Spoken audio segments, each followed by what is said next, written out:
Fauzil yang akan menjelaskan materi kedua yaitu kajian teori. Saya atas nama Anissa yang akan menjelaskan dan perkenalkan saya atas nama Nadia Sarif, saya akan menjelaskan bagian pembuktian. Oke, standby, kamera ready, sound ready, 3, 2, 1, action. Kenapa nih kayaknya mau minta tanda tangan ke Ustaz, Bang? Assalamualaikum, Ustaz. Pasien Ustaz meminta tanda tangan proposal. Proposal apa tuh, Dek? Proposal tentang penelitian tidak kelas Ustaz. Oh, sebelum saya kasih tanda tangan, bisa nggak kita jelaskan dulu bab satunya? Bisa Ustaz? Bisa di papan tulis? Iya bisa Ustaz. Baik, jadi pada penelitian tindakan tes itu yang pertama itu bab 1.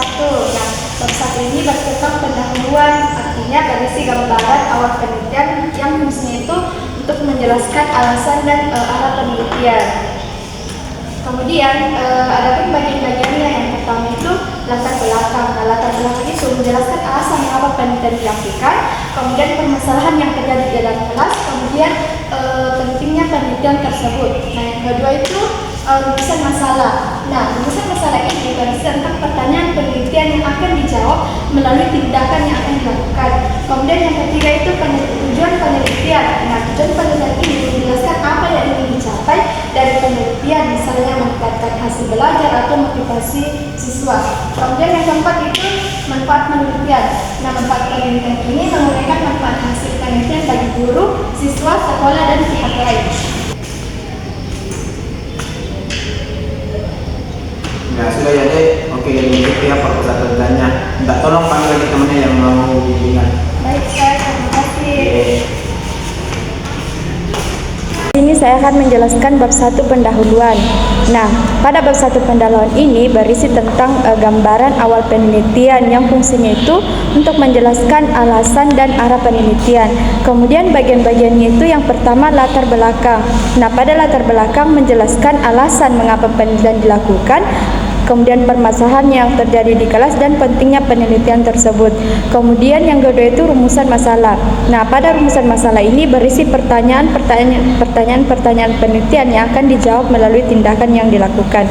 Kemudian yang ketiga itu tujuan penelitian. Nah, pada tujuan penelitian ini menjelaskan apa yang akan dicapai dari penelitian, misalnya meningkatkan hasil belajar atau motivasi siswa. Kemudian yang keempat itu manfaat penelitian. Nah, artinya itu menguraikan manfaat hasil penelitian bagi guru, siswa, sekolah, dan pihak lain. Itu pergi bimbingan nih, mas pas itu dosen kemarin tuh. Enggak, Ci. Bukan kemarin tidak kesana sih. Temani ke pada sini, temani ke pada naik, ini pergi nanti. Iya, nanti. Mari situ, di sana. Enggak itu coba dia berdoa dulu. Ya Allah, semoga dapat saran maksudnya. Amin. Aku kan bisa. Coba dulu. Assalamualaikum. Bismillah. Apa Ustaz? Kenapa, Dek? Bapak bimbingan Ustaz yang terkait itu kemarin yang ketika. Nah, sebelum saya itu saya jelaskan dulu tentang bab 2-nya. Di mana bab 2 ini memuat dasar teori yang mendukung penelitian. Isinya membantu memperkuat landasan berpikir penelitian. Adapun bagian-bagiannya ada 4 poin. Yang pertama, penelitian terdahulu yang relevan, menyajikan ringkasan hasil penelitian sebelumnya yang sejenis untuk menunjukkan posisi penelitian yang akan dilakukan. Nah, yang kedua itu landasan teori, berisi teori-teori, konsep, dan pendapat ahli yang berkaitan dengan variabel penelitian. Adapun yang ketiga itu kerangka berpikir atau kerangka pikir, di mana dia itu menjelaskan alur logis hubungan antara teori, masalah, dan tindakan yang akan dilakukan. Adapun yang terakhir itu hipotesis tindakan, di mana dugaan sementara tentang hasil yang akan diperoleh setelah tindakan dilakukan, misalnya penggunaan media puzzle dapat meningkatkan hasil belajar siswa. Nah, itu yang ada di isinya di bab 2.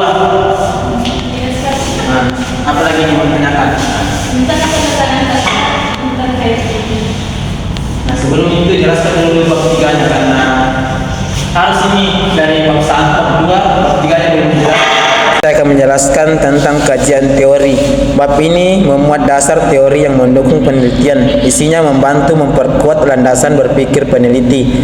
Bagian-bagiannya, yang pertama penelitian terdahulu yang relevan, menyajikan ringkasan hasil penelitian sebelumnya yang sejenis untuk menunjukkan posisi penelitian yang akan dilakukan.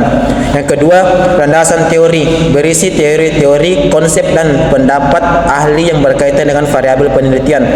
Dan yang ketiga itu kerangka pikir, menjelaskan alur logis hubungan antara teori masalah dan tindakan yang akan dilakukan. Dan yang terakhir yaitu hipotesis tindakan, yang dimana dugaan sementara tentang hasil yang akan diperoleh setelah tindakan dilakukan. Misalnya, penggunaan media puzzle dapat meningkatkan hasil belajar siswa. Jelaskan ini bab 3-nya. Jadi di bab 3 ini menjelaskan bahwa penelitian itu dilaksanakan secara praktis. Nah, adapun bagian-bagiannya itu sebenarnya ada 6 komponen, tapi di bagian kedua itu terbagi lagi. Nah, di bagian pertama itu jenis penelitian, di mana menjelaskan bahwa penelitian yang dilakukan ini adalah penelitian tindakan kelas atau PTK. Yang kedua, prosedur penelitian, di mana uraian tentang tahapan PTK, memuat perencanaan, pelaksanaan, observasi, dan refleksi. Nah, dalam beberapa siklus seperti subjek penelitian, di mana subjek itu siapa yang diteliti, misalnya siswa di kelas 3 SD atau kelas 2 SD dan lain sebagainya.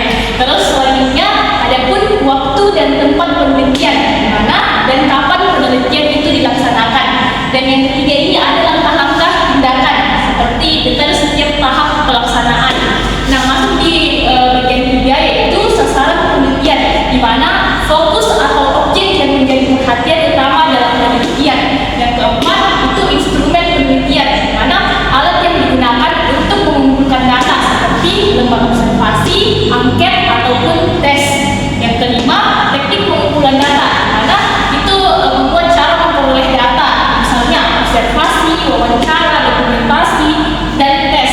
Dan yang terakhir yaitu teknik analisis data, di mana cara menganalisis data yang diperoleh untuk menarik semua kesimpulan, misalnya dengan rata-rata nilai, persentase, ketuntasan analisis kualitas. Halo teman-teman, jadi di sini saya akan memperjelas bagian dari bab 3, di mana bab ini menjelaskan bahwa penelitian dilaksanakan secara praktis. Adapun bagian-bagiannya itu terbagi menjadi 6 komponen, di mana yang pertama ada jenis penelitian, di mana jenis penelitian ini menjelaskan bahwa penelitian yang dilakukan itu adalah penelitian tindakan kelas atau PTK. Nah, yang kedua, prosedur penelitian, di mana prosedur penelitian ini adalah uraian tentang tahap-tahap PTK seperti perencanaan, pelaksanaan, observasi, refleksi, dan beberapa siklus. Nah, ini terdiri dari subjek penelitian, di mana subjek penelitian itu seperti contohnya siapa yang diteliti, misalnya siswa kelas 2 SD, siswa kelas 3 SD,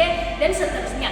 Dan adapun waktu dan tempat penelitian, di mana dan kapan penelitian itu dilaksanakan. Dan yang ketiga itu ada langkah-langkah tindakan seperti detail setiap tahap pelaksanaan. Nah, kita lanjut ke bagian ketiga yaitu sasaran penelitian, di mana teman-teman sasaran penelitian ini fokus atau objek yang menjadi perhatian utama objek utama dalam penelitian. Nah, yang keempat itu instrumen penelitian, di mana alat yang digunakan untuk mengumpulkan data, misalnya seperti lembar observasi, angket atau tes. Nah, yang kelima kita masuk pada teknik pengumpulan data, di mana teknik pengumpulan data ini adalah cara memperoleh data seperti misalnya observasi, wawancara, dokumentasi, ataupun tes. Nah, yang terakhir itu teknik analisis data, di mana teknik analisis data itu cara menganalisis data yang diperoleh untuk menarik kesimpulan secara menyeluruh, misalnya dengan rata-rata nilai, persentase, ketuntasan ataupun analisis kualitatif seperti itu.